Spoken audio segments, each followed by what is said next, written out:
Բարև ձեզ։ Պիտի մանեցել, ես երկու հարց ունեմ ձեզ միան։ Առաջինը վերաբերում է Հայկ Սարգսյանի նախագծին, որի վերաբերյալ դուք ևս ձեր գրասենյակը հայտարարություն տարածել էր, ինչ մտավախություններ ունի մարդու իրավունքների պաշտպանը այդ նախագծի վերաբերյալ, կարող եք մի քիչ ավելի հանրամատչելի ներկայացնել հանրությանը, եւ երկրորդ հարցը վերաբերում է դուք բազմիցս անհանուր ժողովրդականություն ատելության խոսքը, որը կա հանրության շրջանում դատապարտելի եք համարել, բայց մենք չտեսանք ձեր գրասենյակի կողմից հայտարարություն արձագանք, օրինակ վարչապետի տիկնոջ գրառույթների վերաբերյալ, որտեղ քաղաքացիների մի դեպքում ոչի, մի դեպքում էշ, տգետ, տխմար եւ նման ձևակերպումներ են տալիս։ Շնորհակալություն։ Առաջին հարցի վերաբերյալ նշեմ, որ ես իմ դիրքորոշումը նաև հրապարակային եմ ներկայացրել, ըստ էության, եթե մասնագիտական լեզվով ասելուրին եմ, պիտի ասեմ, որ ես մտահոգություններ ունեմ, որ այս նախագիծը խտրականության արգելքի սկզբունքի հետ կապված լուրջ խնդիրներ է պարունակում, իսկ հանրամատչելի լեզվով պիտի հատուկ արձանագրեմ, որ ես անթույլատրելի եւ անընդունելի եմ համարում սոցիալական ցանկացած շերտավորում մեր երկրում, որը կարող է կապված լինել այդ թվում սահմանադրությամբ սահմանված պարտականությունների հետ եւ չի կարելի երկրում այնպիսի իրավակարգավորումներ եւ այնպիսի մեխանիզմներ նախատեսել, որոնք կարող են մարդկանց համար առնվազն հանրային ընկալումների առումով տպավորություն ձևավորել, որ որևէ պարտականության հետ կապված արտոնությունը կարող է պայմանավորված լինել անձի գույքային դրությամբ, այսինքն գումար ունենալու կամ չունենալու հանգամանքով, եւ երկրորդ հանգամանքը, որը հիմա դարձյալ կուզենամ շեշտադրել, այն է, որ մենք բոլորս գիտենք, որ զինված ուժերում բավականին լայն տարածում ունեն ոչ կանոնադրային հարաբերությունները, ենթամշակույթին բնորոշ հարաբերությունները եւ այս տեսանկյունից դարձյալ իմ մտահոգությունն այն է, որ ռիսկերը բավարար չափով գնահատված չեն եւ հաշվարկված չեն այդ հարաբերությունների խորացում ստեղծելու տեսանկյունից, բայց սա շատ հանրամատչելի լեզվով իրականում կարելի է շատ երկար խոսել այս նախագծային կարգավորումների առնչությամբ։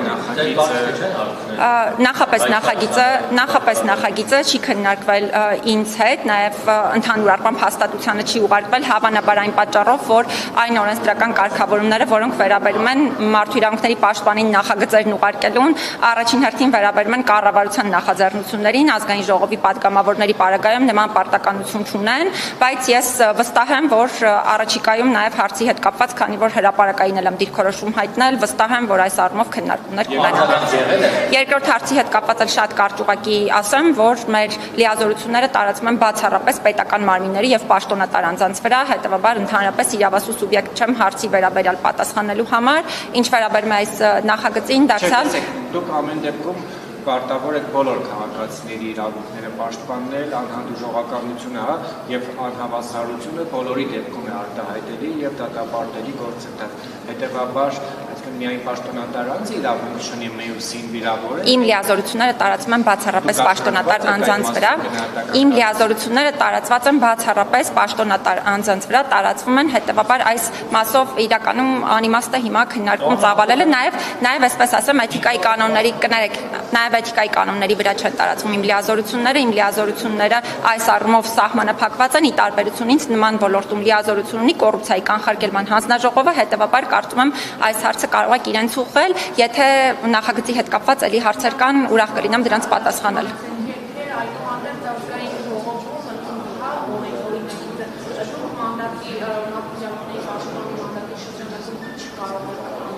Առաջին հերթին սահմանադրական դատարան դիմելու հնարավորությունն է, որը միանշանակ, եթե իհարկե նախագծային կարգավորումները մեր կողմից դեռ ուսումնասիրության փուլում են, որովհետև շատ ավելի մեծ նախագիծ է, քան այն տրամաբանությունը, որը հանրային քննարկումների տեղիք է տվել, բայց միանշանակ, եթե ես համարեմ, որ նախագծային կարգավորումներում չեն լուծվում այն խնդիրները, որոնք ես ինքս տեսնում եմ, դիմելու եմ սահմանադրական դատարան, բայց այս պահին էլ հույս ունեմ, որ գործընկերները ըստ էության հաշվի կառնեն այն բոլոր դիտարկումները, որ ներկայացրել ենք եւ ըստ էության չենք ունենա այդ կարգավորումները։ Ինչ եք ասում, կներեք։ Փաշինյանը թույլ կտա ձեզ, որ իր իսկ կառավարության արդեն դրական եզրակացությամբ տված նախագծի վերաբերյալ դիմեք սահմանադրական։ Նարեկ ջան, ուզում եմ լավ լուր արձանագրել այն մասին, որ իմ ամբողջ գործունեության ընթացքում կարծես թե գործադիր իշխանությունից միջամտություն ինքս չեմ տեսել, չեմ զգացել, ինչ վերաբերում է սահմանադրական դատարան դիմելու կամ տարբեր հարցերի վերաբերյալ կարծիք ներկայացնելու հարցին, կարծում եմ նաև ապացուցվել է մեր գործունեությամբ, որ բազմաթիվ են դեպքերը, երբ կան նախագծեր, որոնց վերաբերյալ կառավարությունը դրական եզրակացություն է տվել, եւ մենք այդ հարցերի վերաբերյալ մի մասով սահմանադրական դատարան ենք դիմել, մի մասով ես ամեն օր հրապարակային խոսել եմ, օրինակ փաստաբանների հարկային բեռի ավելացման հետ կապված խնդիրը եւ նաեւ մյուս խնդիրները։ Ոչ, կարծում եմ շատ սխալ մեկնաբանություն տվեցիք այս պարագայում, ըստ էության մենք գործ ունենք երևույթի հետ, որը վերաբերում է մարդու իրավունքների հետ կապված խնդրին։ Արձագանքել իրենք Հայկ Սարգսյանը, Սուրեն Պապիկյանը, կառավարությունը առասարակ այս քննադատությանը եւ դիտողություններին։ Կարծում եմ շատ կառուցողական եղանակով, այսինքն որևէ տեսակի հանդիմանություն չեմ տեսել, չեմ զգացել եւ ես վստահ եմ, որ ըստ էության մենք այս հարցի վերաբերյալ պետք է ունենանք կառուցողական քննարկումներ, այս առումով պետք է ուշադիր լինենք, ինչ վերաբերում է որևէ մեկի ընտրած միբ լինել չլինելու հանգամանքին, կխնդրեմ այս շահարկումներից զերծ մնալ, որովհետև եթե մենք ուզում էինք մարդու իրավունքների պաշտպանի ընտրության գործընթացը փոխել, որը ընդ որում Հայաստանում խնդրահարույց է եւ այդ առումով տասնյակ տարիներ տարբեր միջազգային կազմակերպություններ հայտնել են իրենց դիրքորոշումները, կոնկրետ դերակատարները եւ քաղաքական ուժերը պետք է դա վաղուց փոխած լինեին,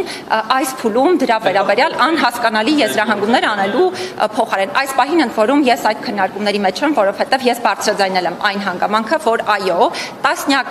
արդեն մի քանի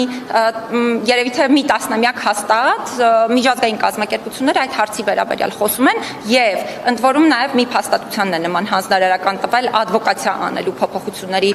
համար տարիներ շարունակ։ Ես հիմա հրապարակային եմ ասում, որ հրապարակային եմ ադվոկացիա անելու, բայց մինչ այդ նաեւ լուրջ քննարկումներ եմ ունեցել։ Ինչ ինստիտուտ պետք է ներդրվի, որպեսզի մաքսիմալ անկախ լինի ՄԻՊ-ը, որտեղ դուք առաջին ՄԻՊ-ը մաքսիմալ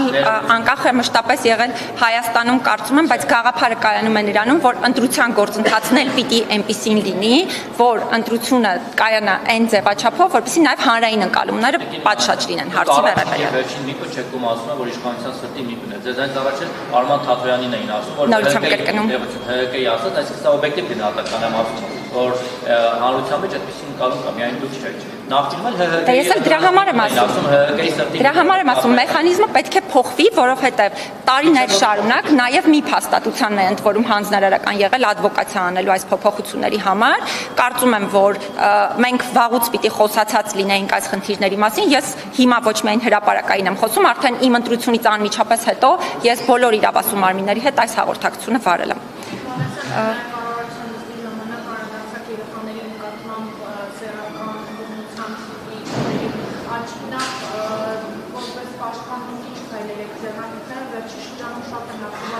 Երեխաներին առևանգելու դեպքերի վերաբերյալ տեղեկատվությունը դպրոցների վարից կամ ընդհանրապես մոդելում կոնֆետ է դարձել։ Այս մասով ինչ մտահոգություններ ունեք, ինչ տեղեկություն ունեք կամ ինչու է վերջին շրջանում Հայաստանում ավելացել նման դեպքերը։ Ես ինչպես նշեցի, համարում եմ, որ Հայաստանում երեխայի իրավունքների պաշտպանության համակարգը եղել է միանշանակ ոչ արդյունավետ եւ չի համապատասխանել այն միջազգային չափանիշներին, որոնք ոլորտում առկա են։ Հիմա շատ կարեւոր է, որ այս նախագծերի փաթեթը ըստ էության արդեն մտնում է նաեւ ազգային ժողովում քննարկումների փուլ։ Ես դա իրապես շատ կարեւոր եմ համարում։ Թվերի վերաբերյալ բռնության չեմ ուզենա խոսել, որովհետեւ այն հանգամանքը, որ հիմա մենք մեծ թվերի մասին ենք խոսում, պայմանավորված է նաև նրանով, որ հիմա վիճակագրությունն է մի փոքր այլ կերպ վարվում, քան նախկինում, հիմա նաև շատ են բարձրաձայնում այս հարցերը, քան նախկինում, որովհետև օրինակ, եթե նախկինում երեխան ընտանիքի ներսում սեռական բռնության էր ենթարկվում, մեզանից որևէ մեկը դրա մասին կարող էր չիմանալ նույնիսկ։ Կողմից տեսանյութը վերջերս Մերձավանի դպրոցյան հայտնի միջադեպից հետո աշակերտներից մի քանիսը տեսախցիկների առաջ ներողություններ էին խնդրում եւ այլն, ըստ էության կարծո պարտադրանքի միջոց ուսումնասիրվել են այդ տեսանյութերը ձեր կողմից, թե ոչ։ Ես հիմա դրաներ կանդրադառնամ, պարզապես հարցը ավարտեմ ու պարտադիր Փայլակ ջան, հա կխոսեմ դրա վերաբերյալ եւս։ Ըստ էության այս առումով մենք մեծ թվերի եւ մեծ դեպքերի մասին ենք խոսում, նաեւ այն պատճառով, որ իմանում ենք դրա մասին, բայց այսօր նաեւ հնարավոր մեթոդներն են, հա, մեծացել եւ շատացել ստացել, այո, ցավոք պետք է ասեմ, որ մենք էլ ենք շատ դեպքերում գործ ունենում երեխաների նկատմամբ սեռական բռնության եւ սեռական ոտնձգության դեպքերի հետ, երբ այդ թվում իրենք են բողոքում մեզ, այսինքն խորհրդապահական եղանակով տեղեկատվություն են փոխանցում հարցի մասին։ Այս առումով ես հատուկ կառավարության նիստի շրջանակում էլ խոսեցի այն առնչությամբ, որ կարծում եմ, որ այսօրվա մեր համակարգը իրապես պատրաստ չէ պատշաճ արձագանք ցուցաբերելու այս հարցերին, որովհետև օրինակ նույն խնամակալության եւ հոգաբարձության մարմինները շատ անարդյունավետ եւ ոչ պրոֆեսիոնալ աշխատանք են ոլորտում իրականացնում եւ մի շարք այլ հարցեր այստեղ կարելի է շեշտադրել, ձեր նշած առևանգման դեպքերը եւ այլն, դրանք եւս ընդհանուր համակարգի մաս են կազմում, որպեսզի մի փոքր կարճ ավելի պատասխանեմ ձեր հարցին, քանի որ շատ մեծ թեմա է, կարող ենք առանձին հարցազրույց ունենալ դրա մասով։ Երևի թե ձեր հարցին պատասխանելու եմ։ Ուղղակի այստեղ ասեմ, որ երեխայի իրավունքների պաշտպանության այդ մեխանիզմը պետք է համապատասխանեցվի կոնկրետ չափանիշներին եւ պետք է պրոֆեսիոնալ գործի, բայց եթե ձեզ հետաքրքրի, կարող ենք այս հարցի վերաբերյալ առանձին հարցազրույց ունենալ։ Ինչ վերաբերում է Մերձավանի դպրոցի հետ կապված դեպքերին, ուզում եմ հատուկ արձանագրել, որ ի սկզբանե, երբ նաեւ ես ինքս եմ հայտարարություններ տարածել, ես հատուկ շեշտադրել եմ նաեւ երեխայի իրավունքների պաշտպանության կարեւորությունը եւ երեխայի լավագույն շահի հաշվառումը, որովհետեւ մենք մշտադիտարկել էինք եւ այդ մշտադիտարկումները վերլուծելու արդյունքում հանգել էինք եզրակացության, որ օրինակ է երեխաների մասնակցությամբ տեսանյութեր էին տարածվում, որոնք իհարկե բնականաբար երեխայի խոսքը եւ այլն դարձյալ իրավունքի տեսանկյունից նորմալ չէր, բայց երեխայի պարագայում պետք է հաշվի առնել այն հանգամանքը, որ անհրաժեշտ է հաշվի առնել նրա լավագույն շահը եւ տեսանյութը տարածելու արդյունքում երեխաները եւս թիրախավորվել էին։ Դա էր պատճառը, որ մենք կոչ էինք արել նախ ընդհանրապես չտարածել նման տեսանյութեր, չթիրախավորել երեխաներին եւ զերծ մնալ այդ թիրախավորումից։ Ինչ վերաբերում է ձեր նշած տեսանյութերին, ապա պետք է նշեմ, որ ըստ էության մեծ համենայն դեպս որևէ ահազանգային մասին, որ պարտադրանք է եղել երեխաների նկատմամբ մենք չենք ստացել, բայց ես պետք է դարձյալ էստեղ նորից էլի արձանագրեմ, որ միգուցե օրինակ օրենսդրական ակտերում հատուկ արգելքներ չկան, օրինակ երեխաների մասնակցությամբ տեսանյութ տարածելու հետ կապված չկա արգելք օրենսդրական, ոչ էլ միջազգային կարգավորումների մակարդակում, բայց կա հստակ չափանիշ յուրաքանչյուր դեպքում հաշվի առնել նախ երեխայի լավագույն շահը եւ չխախտել անձնական տվյալները։ Օրինակ մի տեսանյութ կար, որտեղ հենց նույն դեպքերի հետ կապված է, երեխայի տեսանյութեր, երեխայի մասնակցությամբ եւ կարծես թե նախկինում նաեւ երեխային այսպես օգնություն էին տրամադրել եւ այլն, դարձյալ չեմ ուզենա ես հրապարակել այդ հանգամանքները, ու մենք հատուկ նաեւ տարբեր մարմինների գրել ենք այն մասին, որ անձնական տվյալների պաշտպանության առումով պետք է շատ ուշադիր լինել եւ եթե անձնական տվյալները տարածվում են ոչ պատշաճ եղանակով, հատկապես նաեւ երեխաների պարագայում, իրավասու մարմինները պետք է իրենց գործիքները գործի դնեն, այսպես ասած, վերջին հարցը, բայց կխնդրեմ։ Թե երեխաներն է վերաբերում, թե հասարակ խոսքը մուրացիկների մասին է կամ թափառաշրջիկների, որոնք տեսնում ենք հատկապես մայրաքաղաքի փողոցներում, նաև Գյումրիում, մեծ քաղաքներում։ Ես այս հարցով քանիսս դիմել եմ օրինակ աշխատանքի սոցիալական հարցերի նախարարություն, ասել եմ ինչու է մարդկանց հարցը չեք լուծում։ Մեկը տան պահանջող դրությամբ արկած է, մեկը չգիտեմ, մի խոսքը վերջում նախ երկի հեղինակության հարց է, հետո նաև անհանգստություն է պատճառում նաև շատ այլ մյուս համսորդներին գալիս գումար են պահանջում։ Եվ հետո պետությունը չպետք է հոգայց մարդկանց։ Ես ուսապ նախարարությունից ինձ ասում եմ, որ իրենց իրավունքների խախտում կլինի, եթե մենք իրենց պարտադրանքով տանենք օրինակ հատուկ խնամքի հաստատություններ, որտեղ տանում ենք փախնում կամ իրենց իրավունքը իրացնելով չեն ցանկանում մնալ այնտեղ, դուրս են գալ, ասում եմ, նստարանին փողոցում քնելը ավելի ձեռնտու է։ Դուք առասարակ երկու տեսանկյունից էլ նայելով պետության շահի առումով, մյուս քաղաքացիների իրավունքների եւ այս քաղաքացիների իրավունքների տեսանկյունից նայելով եւ համադրելով, ո՞նց է այս լուծումը տեսնում։ Եվ դիմել եք առասարակ կառավարությանը ռադիկալ լուծման գնալու, որտեղ օրինակ երկրներ կան, ասենք Արաբական Միացյալ Էմիրությունները, որտեղ թափառաշրջիկների գոյությունը կամ մուրացիկությամբ զբաղվելը օրենքով արգելված է։ Եթե եղել եք օրինակ այդ երկրներում, տեսած չեք դիտել մարդկանց։ Դա մենք ըստ էության մարդու իրավունքների տեսանկյունից եվրոպական տարածաշրջանն ենք ներկայացնում, քանի որ Եվրոպայի խորհրդի անդամ պետություն ենք եւ պարտավոր ենք հարգել այն բոլոր չափանիշները, որոնք նաեւ Եվրոպայի խորհուրդն է այս հարցի առնչությամբ ամրագրում։ Հիմա այսպես մի հարցի պատասխանելիս մի հարցի պատասխանելիս այսպես ասեմ, ոչ թե օրինակի հարցը, մի հարցի պատասխանելը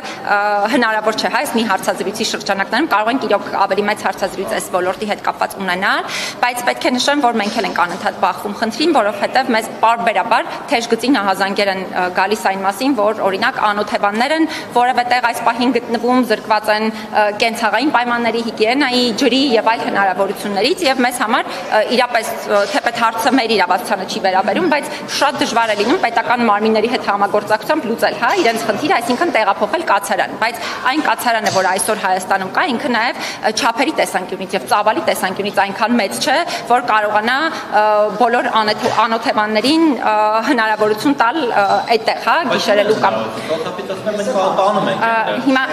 այս բայց վերջին հարցն է, էլի կներեք, մենք կարող ենք առանձին հարցազրույցներ հաստատ կարող ենք անել, որևէ խնդիր չկա այդ մասով, այս հարցի հետ կապված հետեւյալը ասեմ, ստեղ մի քանի ես հիմա վերացական լուծում չեմ առաջարկի, որովհետև այստեղ մի քանի շահերի հարաբերակցման անհրաժեշտություն կա։ Առաջին բանը, որ պետք է նկատի ունենալ, այո, այն է, որ նաև այդ քաղաքացու իրավունքը որպես այդպեսին չխախտվի, բայց քաղաքացու իրավունքն էլ հնարավոր է սահմանափակել, եթե սահմանափակման հիմքերը կան, օրինակ, չգիտեմ, այլոց իրավունքներ եւ ազատություններ եւ այլն եւ այլն։ Ես հիմա դարձյալ վերացական պատասխան չեմ կարող տալ հարցի առնչությամբ, որովհետև ինքը դաշտը իրոք լուրջ ուսումնասիրության կարիք ունի եւ այնպես պիտի լինի այս հարցի լուծումը, որպեսզի իրավունքի որևէ տեսակի ոչ իրավաչափ սահմանափակում չլինի, եթե դեմ չեք, դարձյալ մենք այս հարցի վերաբերյալ իրոք կարող ենք մեծ հարցազրույցներ ունենալ, ես դեմ չեմ լինի թե երեխաների իրավունքների մասով, թե այս խնդրի մասով ձեզ հետ նույնիսկ առանձին հարցազրույցներ վարել։ Շատ լավ, շնորհակալություն։